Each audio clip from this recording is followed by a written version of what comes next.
Okay, everybody, it's your boy, Mr. Antoine Access Granted in the building, and I'm sitting down with the man that I'm going to put the L word on. He's the legendary DJ Herbie Luv. What's going on, bro? How's it going? What's up, bro? Not much, man. I'm honored to have you here, sitting across from you. Tell everybody a little bit about yourself. Born and raised? Baltimore. Baltimorean. Yes, sir. My man. Yes, sir. Been here all your life? All my life. Yeah. Tell me a little bit about your growing up in the city. In the city, for me, born and raised Cherry Hill. So, you know anything about Cherry Hill? You had to survive by any means necessary. But I still had fun as a child. Took on some grown-up responsibilities at a young age. You know, outside of that, I lived a good life as a child, I'm gonna say. You know, the funny thing about growing up in those times, man, we didn't realize how hard we had it, and we just continued to have fun in spite of. I've probably lived in every part of Baltimore that you could live, but I spent some time down in the Brooklyn area, which is basically on the other side of Cherry Hill, man. And it was bad, but like that bad is a different bad than what we're going through kind of these days. And it's just, like you said, we still had fun, you know what I mean? In spite of the situations, in spite of the circumstances that were going on around us, man. And Cherry Hill, man, bringing out some legends, boy. They got you, they got my man Casper Bernstein, my man DJ Cell. Okay, yes, that's what's going on, man. So on Friday nights, man, you do this thing called Decompression Session. And the average person is gonna look at that, man, I've been working hard all week. You know what I mean? I'm gonna come, you know, the kids have gotten on my nerves all week. I'm gonna come out and party and decompress a little bit. But for you on a personal note, that means a little something different. Can you talk about what made you start the decompression session? Decompression session, I'm gonna say started when Larry Hogan said stay in the house as a result of the pandemic. Right? Me and my wife was used to going out. Like, honestly speaking, I was introduced to my first club at 48 years old. I've never been in a club until then. But I've always listened to house music. House music has been my therapy. Managing my anxiety, depression over the years, right? So what happened was, when we was in the house, I decided to get some DJ equipment. Since we can't go out, now we can do it at home. So I reached out to one of my DJ mentors, DJ Technique, and asked him to help me out with some music. So he pretty much got me started with having my first hard drive. And then from there, I just, on Friday nights, we would go in the basement and we would just party. Had the little lights and I would just mix house music And I decided one day to go live. And the response from it, like, I didn't know you DJ, I thought you was a carpenter. You know, and so at that time, everybody and their grandmother was on Facebook. And I just did not want to be that DJ, right? So I said, if I'm gonna do it, I'm gonna do it with a purpose. And my anxiety wakes me up in the middle of the night. And this one night I got up, I'll never forget, I was watching the news and it was just talking about the COVID numbers, how people was dying and, you know, everybody was getting COVID. So what happened was, it just popped in my head. Decompress, right? Decompress. That's all I kept saying, decompress, decompress. And then I came up with decompression. And then I added the session to it.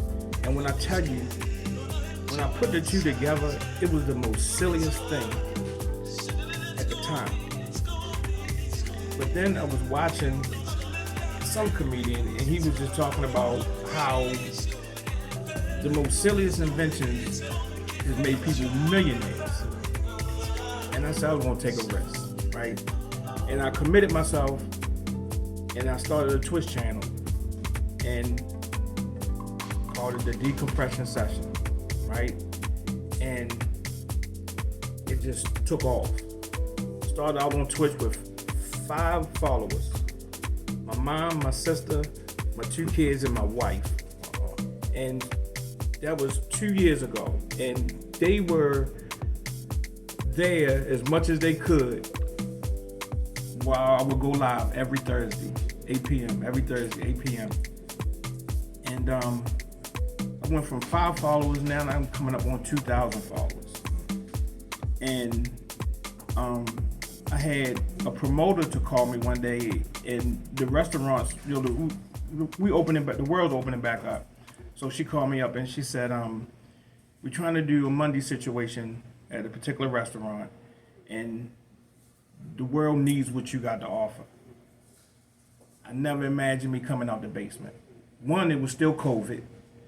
2, I ain't playing out in front of people like that. Like, my thinking and my anxiety just wouldn't allow me, but I took a risk.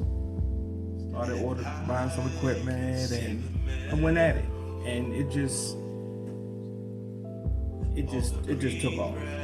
The highlight of this whole situation is when I had a Twitch follower who come from California to one of my decompression sessions. That just let me know that, 1, it wasn't about me. And now I'm in a position now where I'm helping people do something that I love, right? And it's working. And you know, I done been in 3 different venues,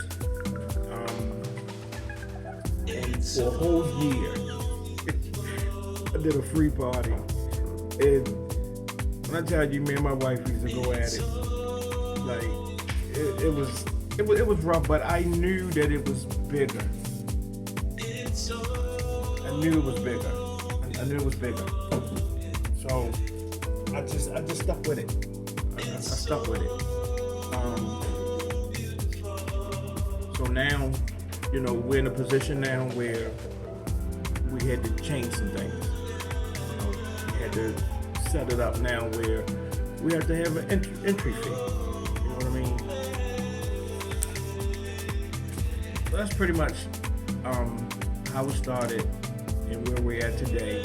My ultimate goal is to be able to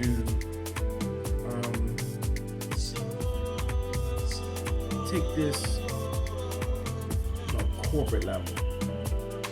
Like, I want to be able to attach myself to different mental health organizations that I can get sponsorship. And one day I do see a decompression session festival. Like, I'm thinking a minimum 2,000 people, like my goal, like I really want to be a part of Baltimore healing. And I just think it starts with admitting that it's okay not to be okay. You know what I'm saying? Like, depression has had its grips on me for a long time. And now I'm managing it. And I'm seeing, I'm not in the dark anymore. You know what I'm saying? I have my moments, don't get me wrong. I have my moments, but I am no longer in the dark. I know that those dark moments not gonna last now. I know they don't control me like they used to. I have something to look forward to. And Decompression Sessions has allowed me, 54 now, and once in my life, I feel purposeful. Once in my life. Like, at the end of the day, yes, we're gonna party, but we're gonna heal too. You know what I'm saying? Like, we gonna, like, it's just amazing, man, how conversations just pop up throughout these parties. I've seen tears. I've seen people find their way in a corner and they just talking about whatever's going through. You know what I mean? It's just so much love and attention and that goes on with these decompression session parties. And it's just amazing. Like, every party I walk away with something. If it's not somebody telling me they can relate, if it's not just me understanding that it's bigger than me. Does that make any sense? And I think the great thing about it is that people that go through different mental health issues used to always want to hide that. They used to always want to keep that compressed, so to speak. And now it's not as taboo as it used to be, especially in the Black community. And I noticed on the sign that you have behind you, and I always look at that sign every time I come in here, and I look at the little messages at the bottom: trust the process, God loves you, etc., etc. What do those little phrases mean to you? They are a different level of affirmation. They keep me grounded. Like, outside of just the decompression sessions, these are the reasons why we're here. You know what I'm saying? Like, there's been a few decompression sessions where I didn't feel like being here. I just wanted to be home in my head with whatever I was dealing with at that time. But there's something about when I roll this out, when I set that out and I step back off of it, just like you see those, I see them. And I look at every last one of them and I repeat it to myself. Trust the process. Just the process. You see what I'm saying? God loves you. Like the universe. Like, He knows what I need. And He knows where I need to be. And He makes sure that He put people, places, things in my path for me to get it out. Like, I was that person that I wasn't telling you how I felt. Because I can do it myself. I didn't want help. That's beautiful, man. What do you want that one person that may walk in here at 7 o'clock on a Friday night to feel when they're walking out the door? I want them to feel, if nothing else, that they not by themselves. Like, even if they don't reach out, the seed's been planted. And whenever they go through whatever they go through, they're gonna know that it's not by myself. You see what I'm saying? I was at this party and this guy was talking about his emotions. He was talking about his feelings. That's what I want. I want to plant a seed that everybody can put in their pocket and take with them. It might not flourish that day, it might not flourish a month from now, but it was planted. It was planted. There's things that's been said to me when I was a child, positive, that I never, at the time it was told to me, you know what I mean? Like I didn't register it until I was an adult. I was like, that's why my grandfather said what he said. That's why my grandmother kept saying whatever. You know what I'm saying? But the seed was planted. It was planted. It was planted. And I think as adults, we all have those moments, and we hope that we're planting those seeds into, our younger generation as well.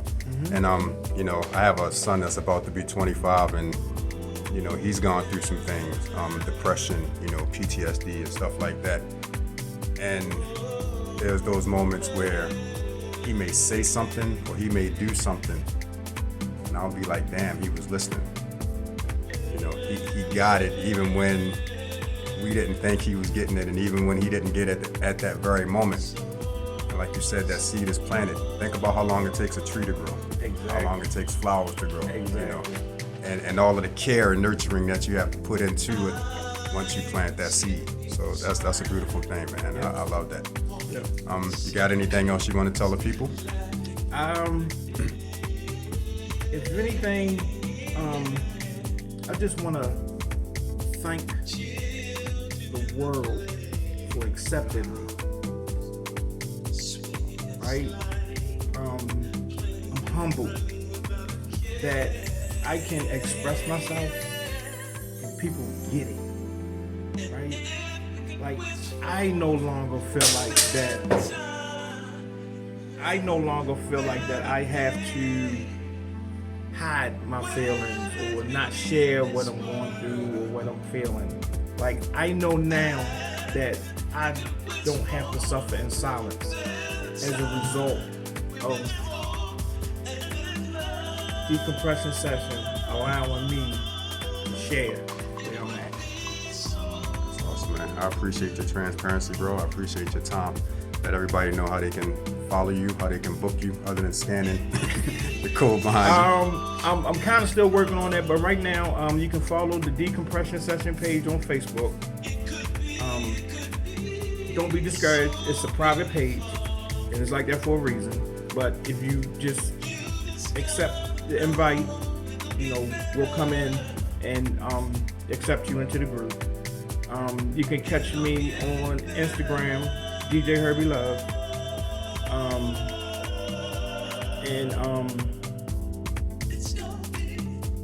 Just look for Decompression Session to be on your next billboard. Like, I want it. Remember how the Baltimore Believe, and they had all on the buses and on the park benches and like the city that reads. I want Decompression Sessions stamped throughout the city. Like, I want to make a mark. I want everybody to know that it's okay not to be okay. Mainly us men. I need us men to understand that we are here for each other. Right?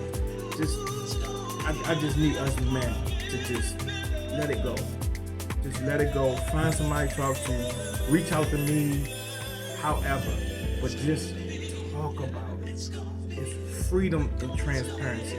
It's healing and transparency. You know what I'm saying? It's far beyond what I could have ever imagined. Like, just when I make posts about the exact nature of where I'm at, it's just amazing that whether somebody comment on it or not, it's off me. I don't have to carry it through my day. I'm done with it. You see what I'm saying? So, yeah, that's my final message. Perfect way to end this.